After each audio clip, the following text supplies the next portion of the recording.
The Dutch East India Company nearly wiped out an entire island population over nutmeg. And somehow, none of this made it into your history textbook. Funny how that works, right? The stuff that makes powerful people look bad tends to get quietly shuffled out of the curriculum. I'm Mike with List 25, and today we're getting into 25 dark chapters of history that school textbooks tend to skip. 25. The Justinian Plague. Most people know about the Black Death, but its older sibling gets almost zero attention. The Justinian Plague ripped through the Byzantine Empire in 541, and Constantinople was losing thousands of residents every single day at its peak. Bodies accumulated faster than anyone can handle. Mass graves overflowed. The emperor himself caught it and somehow survived, but his empire took a hit it never fully recovered from. The disease spread along Mediterranean trade routes, hitching rides on rats and fleas that came in with grain shipments from Egypt. Timing couldn't have been worse. Justinian was already overextended with costly wars and ambitious construction projects. When your labor force drops by a third, your tax base crumbles, your military shrinks, and those grand imperial plans start falling apart fast. Modern estimates suggest somewhere between 25 and 50 million people perished across the Mediterranean world. Some regions lost nearly half their inhabitants, and yet most history classes skip straight from Rome's fall to the medieval period like nothing happened in between. 24.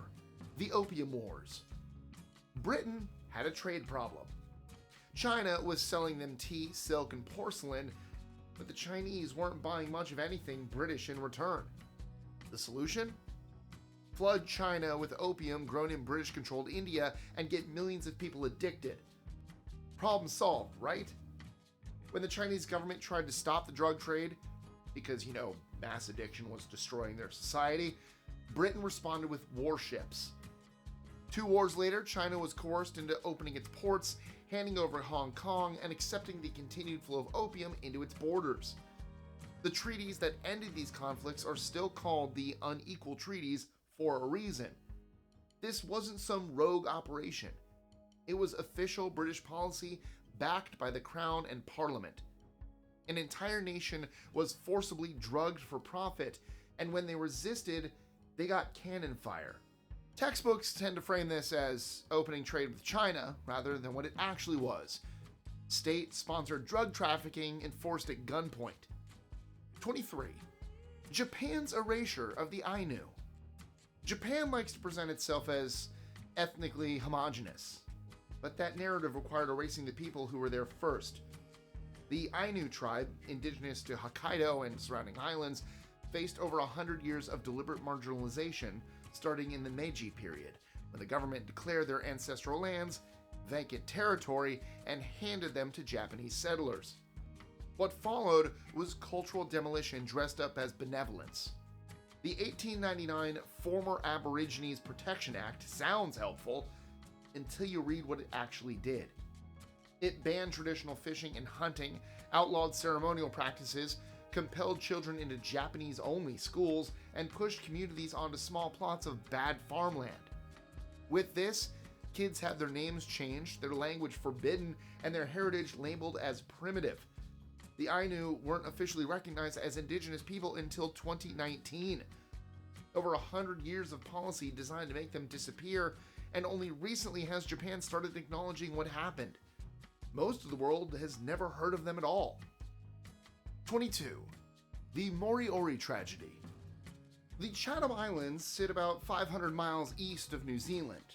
And for generations, a group of Polynesian people called the Moriori lived there under a strict code of non-violence known as Nanuku's Law. When 2 Maori groups arrived from the mainland in 1835, the Moriori elders gathered and reaffirmed their commitment to peaceful resistance. It didn't save them. Within weeks, the invaders had declared the islands conquered. Hundreds of Moriori lost their lives outright. Their survivors were enslaved, forbidden from marrying each other, and worked under brutal conditions. Their numbers collapsed from around 2,000 to under 100 within a few decades. By the early 1900s, the Moriori had nearly vanished entirely. New Zealand's Waitangi Tribunal eventually acknowledged what happened, but generations of damage can't be undone with a court ruling. The Moriori are often misrepresented in pop culture, sometimes portrayed as a separate, primitive people to justify what happened to them. Even today, their descendants continue working to correct those misconceptions. 21. Australia's White Australia policy. From 1901 to 1973, Australia operated under a set of laws specifically designed to keep the country white. The Immigration Restriction Act used a clever trick, a dictation test in any European language the officer chose. If they wanted to reject you, they'd just choose a language you didn't speak. Fail the test, and you're out. This wasn't some fringe policy. It had broad political support across parties and was considered common sense by most of the voting public at the time. The fear was that non-white laborers would undercut wages and disrupt the social order. Pacific Islander workers were deported. Asian immigrants were blocked. Indigenous Australians faced their own set of restrictions on movement and rights. The policy didn't officially end until 1973, which means there are people alive today who remember when Australia's immigration system was explicitly, legally racist. It shaped the country's demographics for generations, and the effects are still visible in who lives there and who doesn't. 20. Radioactive experiments on Aboriginal lands. Speaking of Australia, the government had another ugly chapter it doesn't really love discussing. In the 50s, British nuclear tests at Maralinga and Emu Field exposed Aboriginal communities to radioactive fallout. Many weren't warned. Some weren't evacuated, and the health consequences followed them for decades. But it didn't stop there. From the 80s onward, federal and state governments kept proposing radioactive waste dumps on Aboriginal territories, arguing these areas were remote, while ignoring their cultural and spiritual significance. The Makati Station proposal dragged on for years before community opposition finally stepped in 2014. The Kimba plan in South Australia was blocked as recently as 2023. The pattern is consistent. Find land that belongs to Indigenous people, decide it's expendable, and act surprised when they push back. Communities like the Kokatha and the Andiumatana have been fighting these battles for generations, while most Australians remain completely unaware. 19. Forced labor in German New Guinea. Germany doesn't get mentioned much when people talk about colonial atrocities, but their Pacific territories tell a different story. From 1884 to 1914, German New Guinea operated on coerced labor, and the system was designed from the ground up to keep plantations profitable at any human cost. Early recruitment was informal, but by 1899 the German government was using military expeditions to pacify new areas and impose poll taxes that left locals with one option: work the plantations or face punishment. The rubber and copper industries ran on unwilling workers enduring harsh conditions, minimal pay, and severe penalties for resistance. The whole operation was framed as a civilizing mission, which was the standard colonial excuse for exploitation. Germany lost these territories after World War I, but the labor systems they built didn't disappear. The damage remained long after the German flag came down. 18. The Banda Islands Atrocity. Nutmeg used to be worth more than gold. In the early 1600s, the Banda Islands were the only place on Earth where it grew, which made them extremely valuable and extremely doomed. The Dutch East India Company wanted a monopoly, and the Bandanese people were in the way. In 1621, Dutch forces launched a campaign that nearly wiped the Bandanese off the map. Thousands perished. Survivors were enslaved or forcibly relocated. The community dropped from around 15,000 to fewer than 1,000. The Dutch then repopulated the islands with imported slaves to keep the nutmeg flowing. This wasn't a battle gone wrong or a tragic misunderstanding. It was a calculated elimination for commercial gain. The Dutch East India Company wanted those spice profits, and an entire people paid the price. Most history books mention the Dutch spice trade without getting into how it was actually achieved. 17. The Manila Galleon slave trade. For 250 years, Spanish galleons sailed between Manila and Acapulco, carrying silk, spices, and silver. What gets less attention is that they also carried human beings. Indigenous Filipinos and people from across Southeast Asia were captured, purchased, or manipulated into servitude and shipped across the Pacific to labor in colonial Mexico.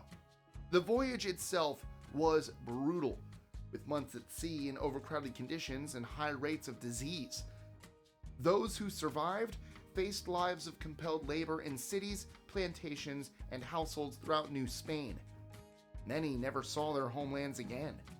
Filipino communities scattered across the Americas as a direct result of this trade. This wasn't a footnote to the galleon system. It was built into how the whole operation functioned. The same ships that moved luxury goods moved enslaved people, and the profits from both funded the Spanish Empire. The human cost of that trade route rarely makes it into the romanticized stories about colonial commerce. 16. French colonial exploitation in Indochina. France controlled Vietnam, Laos, and Cambodia for nearly 100 years, and the exploitation was methodical. Land was seized for rice and rubber plantations. Heavy taxes pushed farmers into wage labor.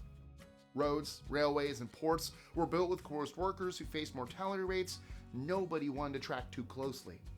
The French monopolized trade, crushed local industries, and extracted raw materials while giving almost nothing back.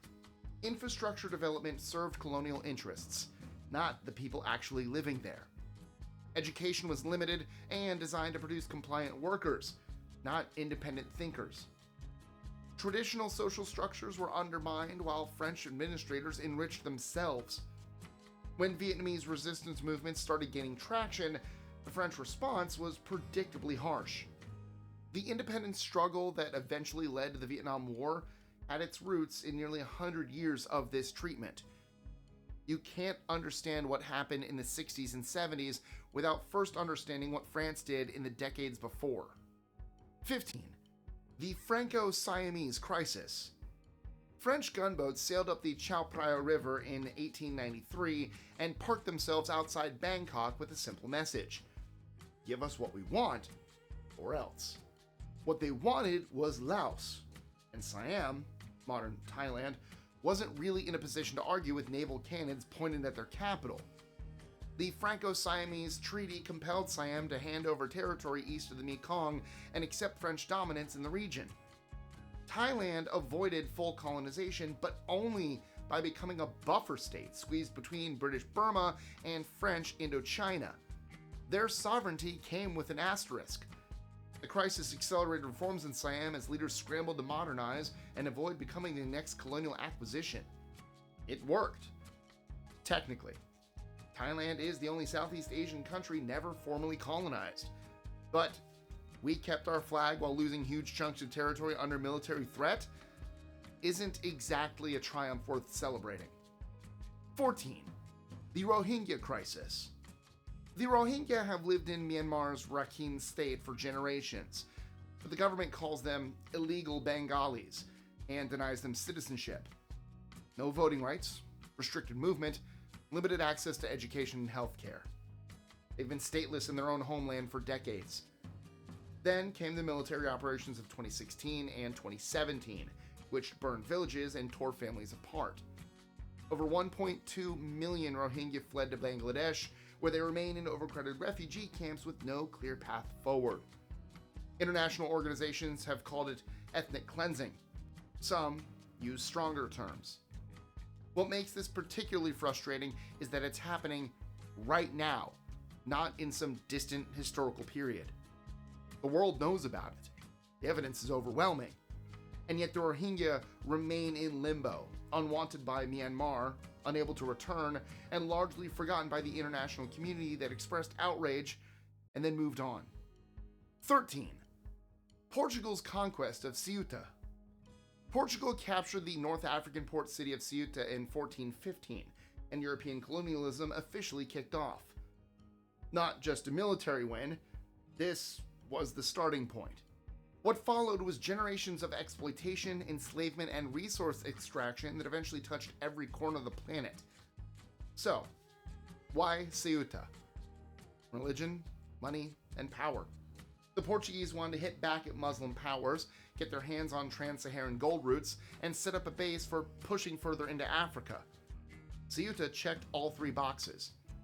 In the decades after, Portuguese ships and soldiers crept along the Moroccan coast, throwing up forts and trading posts, wrecking local economies as they went. History class calls this the Age of Exploration. Sounds like a bunch of curious guys in boats went on a field trip, right? What actually happened was military conquest, people forced into labor, and entire societies ripped apart on purpose. Ceuta was where it all started. Every colony that came after traces back to that one city. 12. Spain's expulsion of Jewish people. The same year Columbus set sail, Ferdinand and Isabella signed the Alhambra Decree, ordering every practicing Jewish person in Spain to convert or leave. Generations of Jewish life, culture, and contribution to Spanish society gone in a few months.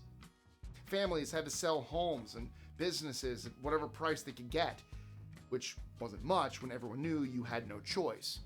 Between 200 and 300,000 Jewish families fled to North Africa, the Ottoman Empire, Portugal, and scattered communities across Europe.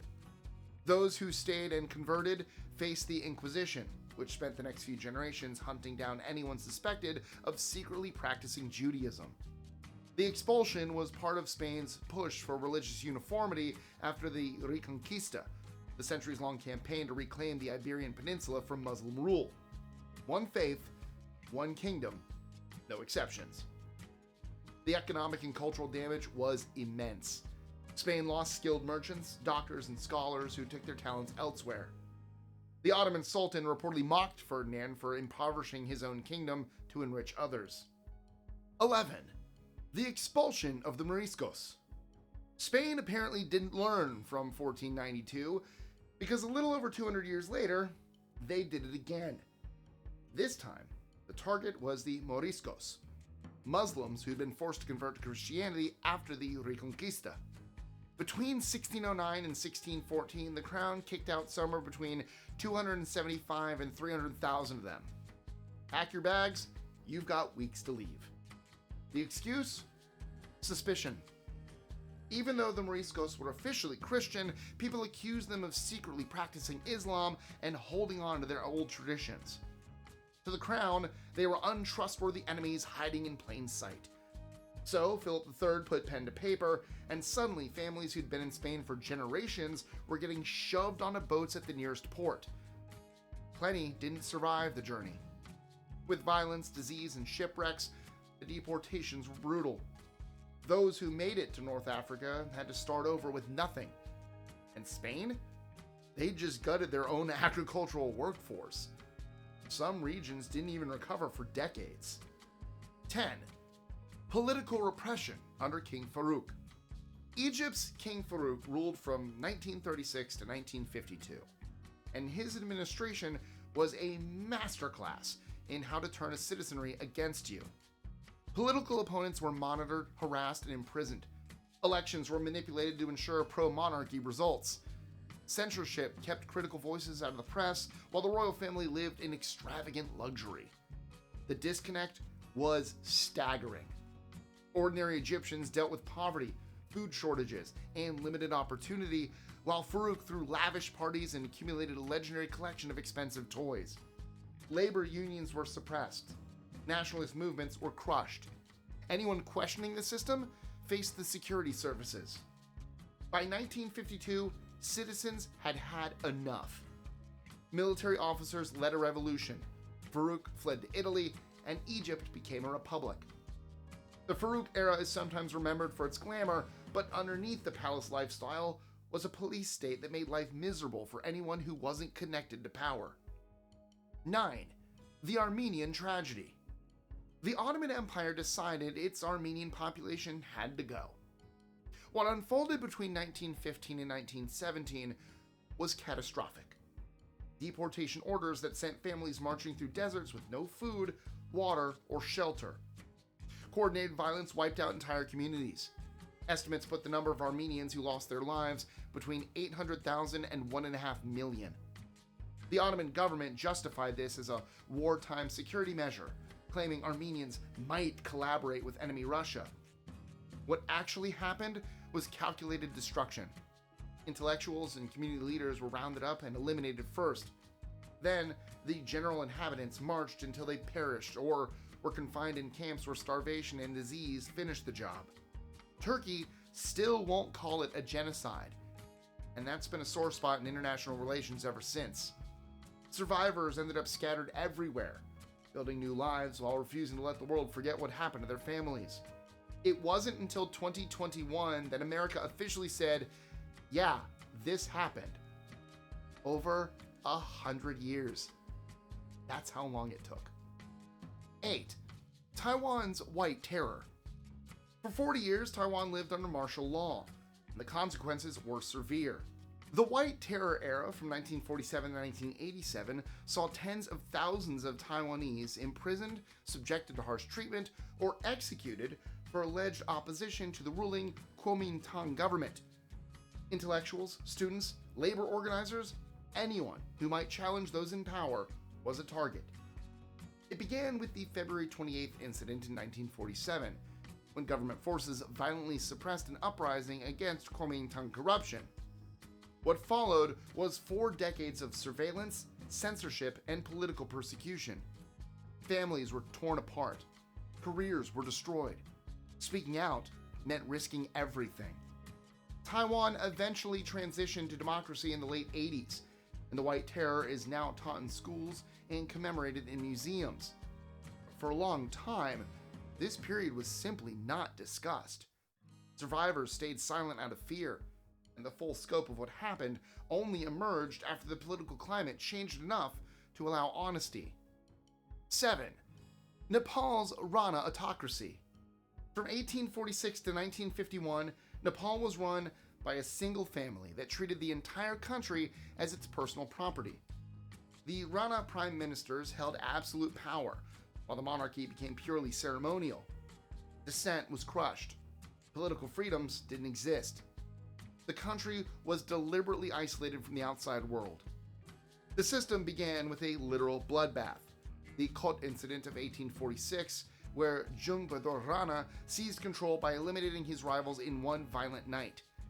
His descendants then ruled for over 100 years, passing power from father to son while extracting wealth from inhabitants kept deliberately poor and uneducated.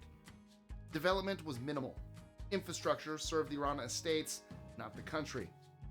Education was restricted because educated people asked questions.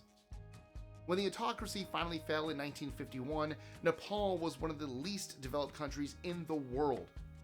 The Ranas had kept it that way on purpose. 6. Operation Searchlight. In March 1971, the Pakistan Army launched a military campaign against its own citizens in East Pakistan, what would become Bangladesh. The goal was to crush the Bengali nationalist movement, and the methods were ruthless. Political leaders, students, intellectuals, and Hindu minorities were deliberately targeted. The violence began on March 25th in Dhaka and spread rapidly.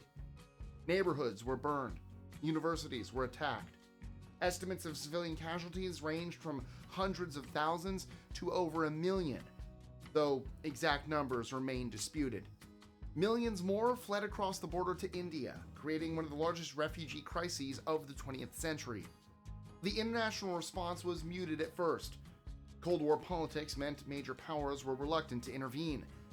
The atrocities eventually became impossible to ignore, until India entered the conflict in December 1971, and East Pakistan became the independent nation of Bangladesh within weeks. The scars of Operation Searchlight remain part of Bangladesh's national memory. 5. Sri Lanka's Black July. Anti-Tamil violence swept across Sri Lanka in July 1983. The government did almost nothing to stop it. What started as anger over the loss of 13 soldiers to Tamil militants turned into organized attacks on Tamil neighborhoods, businesses, and homes. Thousands lost their lives. Tens of thousands were displaced. This wasn't random chaos. Somebody had voter registration lists. That's how mobs knew exactly which houses belonged to Tamil families. Cops and soldiers? A lot of them just watched. Some joined in. The whole thing was too organized and too targeted to be spontaneous rage. But good luck getting anyone powerful to answer for it. For Tamil families who survived, it was clear that they weren't safe in their own country. And what came next proved them right. 26 years of civil war. Tens of thousands more lives lost. The Tamil Tigers weren't defeated until 2009, and even now, the wounds haven't healed. People talk about reconciliation, but trust doesn't rebuild itself overnight. Black July made sure of that. 4. Argentina's Dirty War.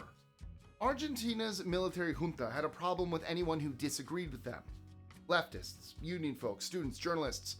If you got labeled a subversive, you were in trouble. And between 1976 and 1983, trouble meant vanishing without a trace. That's what they called it. They disappeared. Somewhere between 10,000 and 30,000 people got grabbed, snatched from their homes, off the street, or even out of their jobs. They'd get hauled to secret detention centers, and that was usually the last anyone heard of them. No trial, no phone call, just gone. Soldiers threw some of them out of planes over the ocean, and pilots later admitted to it. The families left behind, they spent years just trying to find out if their kids were even alive. The mothers of the Plaza de Mayo started showing up every week, marching in circles, holding photos of their missing children. They weren't going away, and eventually the world noticed. When the junta finally fell apart, some of those responsible ended up in prison, but many families never got answers. Nunca más became the phrase, meaning never again. Argentina was done pretending this didn't happen. 3. Chile's Santa Maria school tragedy. Thousands of nitrate miners and their families gathered at the Santa Maria school in Iquique, Chile, seeking refuge during a strike in 1907. They wanted better wages and safer working conditions. These are basic demands that shouldn't have been controversial in the first place. The government's response, however, was straight-up military force. Soldiers surrounded the school and opened fire on the crowd inside. The number of those who perished remains uncertain because authorities suppressed information, but estimates range from 1,000 to over 3,500 men, women, and children. Survivors faced further repression, and the labor movement was crushed for years afterward. Chile acknowledged this atrocity much later, and the Santa Maria School is now a memorial site. But for decades, what happened there was simply not discussed in official histories. It was too inconvenient, too damning of the relationship between those in power and the mining companies that ran the country's most profitable industry. 2. Uruguay's destruction of the charrua. In 1831, the newly independent nation of Uruguay decided its indigenous charrua had to go. The campaign, known as Sal se puedes, was a coordinated elimination dressed up as a military necessity. Forces ambushed charrua communities, cutting down men, women, and children. Survivors were captured and dispersed, some compelled into servitude, others deported under harsh conditions. Within a generation, the charrua had effectively ceased to exist as a distinct cultural and political group. Uruguay got to claim itself as a modern nation without indigenous peoples, a convenient fiction built on blood. What happened is now acknowledged in Uruguay, though for a long time it was simply absent from the national narrative. The country preferred to emphasize its European immigrant heritage rather than confront how the heritage was made possible. The charrua became a historical afterthought in a country that once tried to erase them entirely. 1. Bolivia's Catavi Tragedy.